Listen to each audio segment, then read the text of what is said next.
Hey, what are you doing? The chief just wants me to check if there's something left in before I close it up. I won't be long. Okay.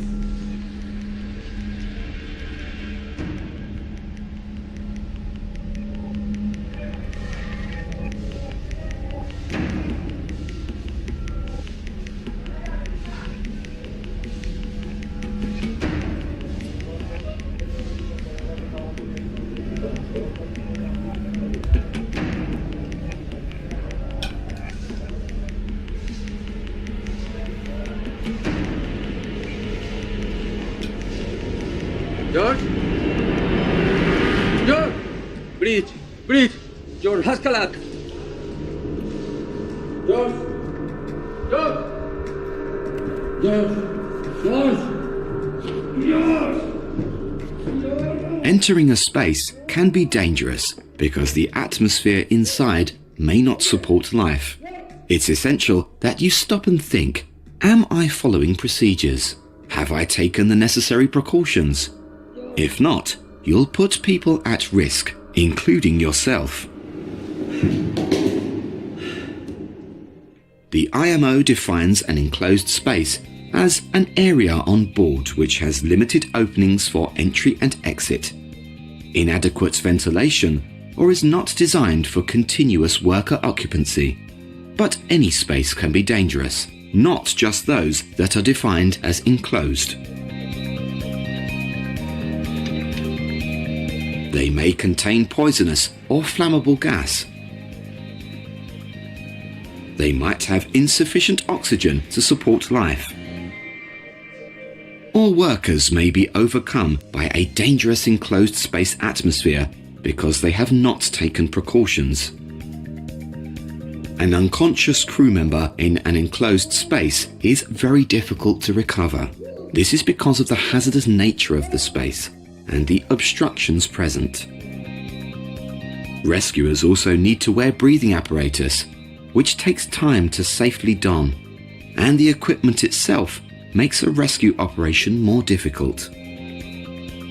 On a vessel, there should be a list of enclosed spaces, including cargo spaces, double bottoms, fuel tanks, ballast tanks, cargo pump rooms, cargo compressor rooms, cofferdams, chain lockers, void spaces, duct keels, inter-barrier spaces, boilers, engine crankcases, scavenge air receivers, sewage tanks, and the adjacent connected spaces. An adjacent connected space is a normally unventilated space that is not used for cargo, but which may share the same atmospheric characteristics with the enclosed space. These include access hatches to tanks and holds, a cargo space access way, and areas where trunking or cabling connects to an enclosed space. These might not be listed as enclosed spaces, but they must be treated as such because they are potentially dangerous environments. If there is any doubt about a space on a vessel, it should be classed as enclosed. Do not immediately enter. Instead, you should follow an appropriate entry procedure in order to stay safe. Remember, any space on board a vessel can be dangerous.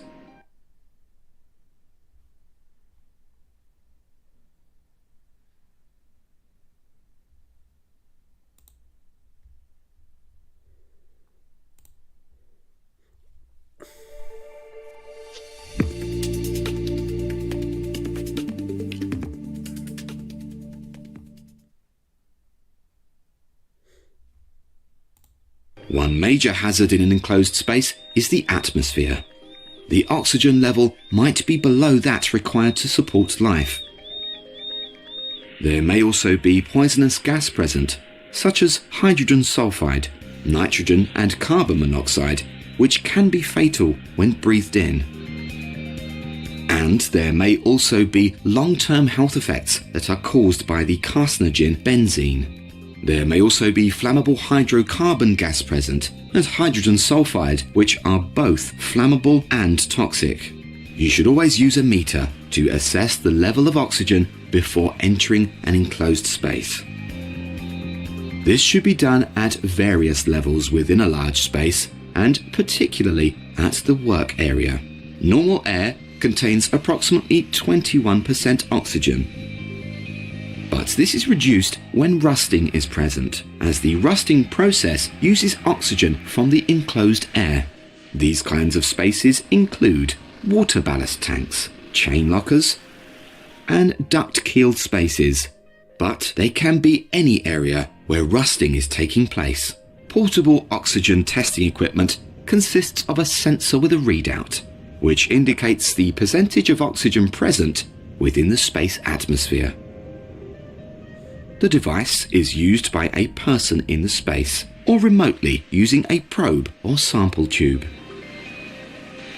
Wear breathing apparatus to confirm levels of oxygen in a large space, or if there is any doubt about the level of oxygen in the enclosed space atmosphere. Cargo risk assessment will indicate tests required for associated flammable or toxic vapors. When testing an enclosed space, the IMO states that the atmosphere of the space should be tested as appropriate with properly calibrated instruments to ascertain acceptable levels of oxygen and acceptable levels of flammable or toxic vapors. When testing for explosive, flammable mixtures, gas test equipment gives results based on the lower flammable limit. Ideally, entry is made with a reading of 0 LFL. However, a reading of up to 1% is a safety allowance. This type of explosimeter test equipment will probably not indicate the toxic nature of the atmosphere. There are human exposure limits that make the space unsafe to work in for any length of time if exceeded. The text shows the IMO recommendation, which is not more than 50% of the occupational exposure limit. Depending on the nature of the vessel and its cargo, other toxic gases may be present, and there will be appropriate testing equipment supplied for these. As a minimum requirement under the IMO and SOLAS, your ship must carry portable test equipment capable of testing for oxygen, flammable gas, hydrogen sulfide, and carbon monoxide. There are many testing devices sold that tend to vary in their functionality. As risk assessments indicate the possible gas present, suitable equipment can then be purchased by a company and used on board. A common type of system testing for many types of toxic substances is the Draeger tube. To do this, place a tube in the equipment for a specific gas and draw an air sample from the enclosed space atmosphere through it. The tube contains a reactive chemical that detects the specific gas and changes color, with the level of color indicating the amount of gas present in the sample.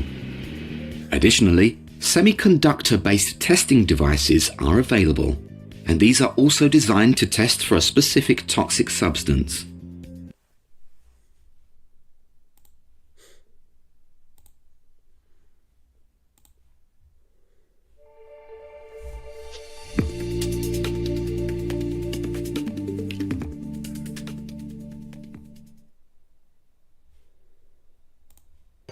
We know that the atmosphere of enclosed spaces can be dangerous, but there are other hazards and associated risks that must be considered. These include slips, trips and falls inside the space, difficulty getting in or out because of a small or restricted entrance, and very confined areas where it is difficult to maneuver, leading to the increased risk of a worker becoming trapped or damaging PPE.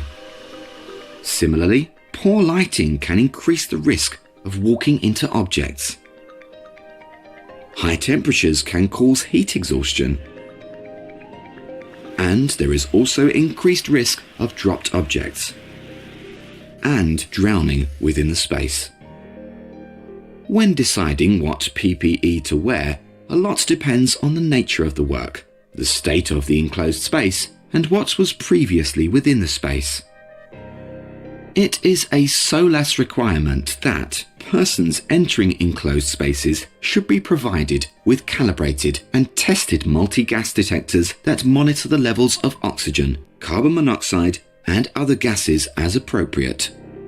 Alongside your testing equipment, PPE should protect you from any physical and exposure damage. It's important that workers know how to wear PPE, which typically includes a coverall to protect the body from exposure to harmful substances, a hard hat to protect the head from injuries, and gloves to protect the hands from exposure to oil and chemicals. You will also need glasses or goggles, ear defenders, and boots. On certain vessels, more specialized PPE is worn to protect against specific substances. When working at height in an enclosed space, you will require fall protection and will need to be especially safety conscious, as these surfaces can be very slippery and falls can happen easily. It is also recommended that you should wear a full body harness, which assists any rescue required.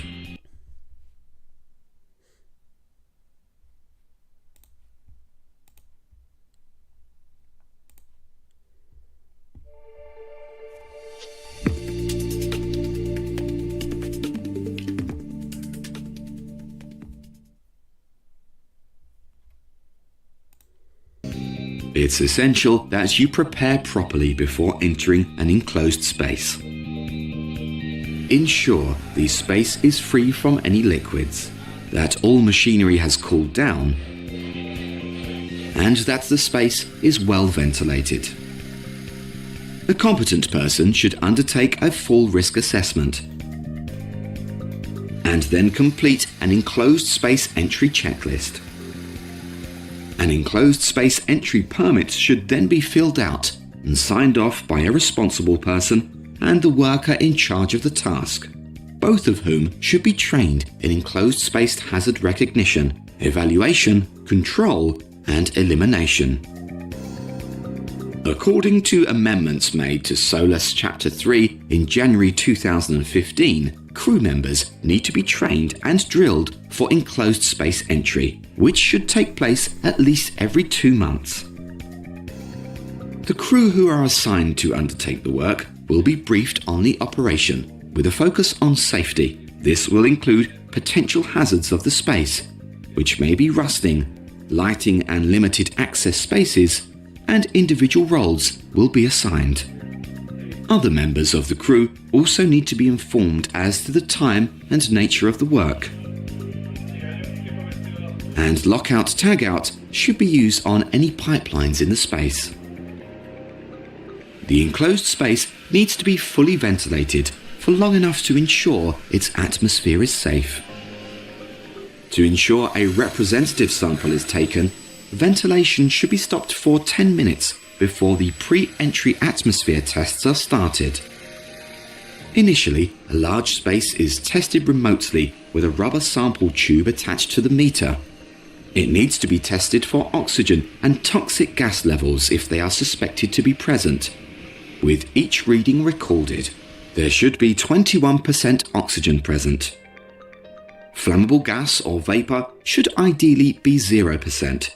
But not more than 1% of the lower flammable limit,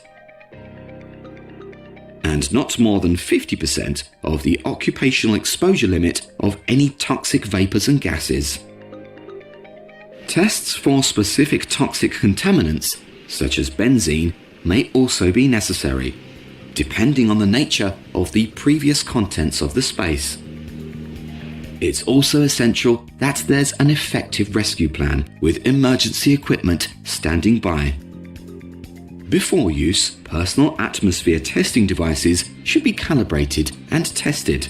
Although each company has their own permits, an enclosed space entry permit will generally include details of the space to be entered and the work to be undertaken. It will feature the test results of the space atmosphere, the measures in place to ensure job safety, including equipment, and any requirements for workers to ensure their safety.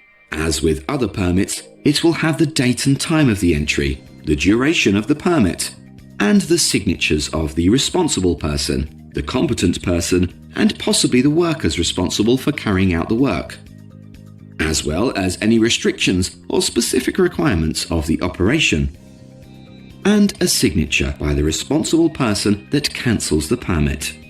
The permit may also have a record of work completed and an attached checklist. Before signing the permit, the responsible person should ensure that all requirements are in place. No work should be undertaken other than that authorized. And adequate lighting should be provided, as well as a backup torch. Only enter an enclosed space when a permit is in force, and follow the entry procedures at all times. Treat all enclosed spaces with caution, even if it appears that the space is safe because there had previously been people inside. A space that was safe earlier may not be safe now. When working in an enclosed space, continuously assess risk. Your life and the lives of the people around you may depend on you doing your job safely and effectively.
Аллилуйя.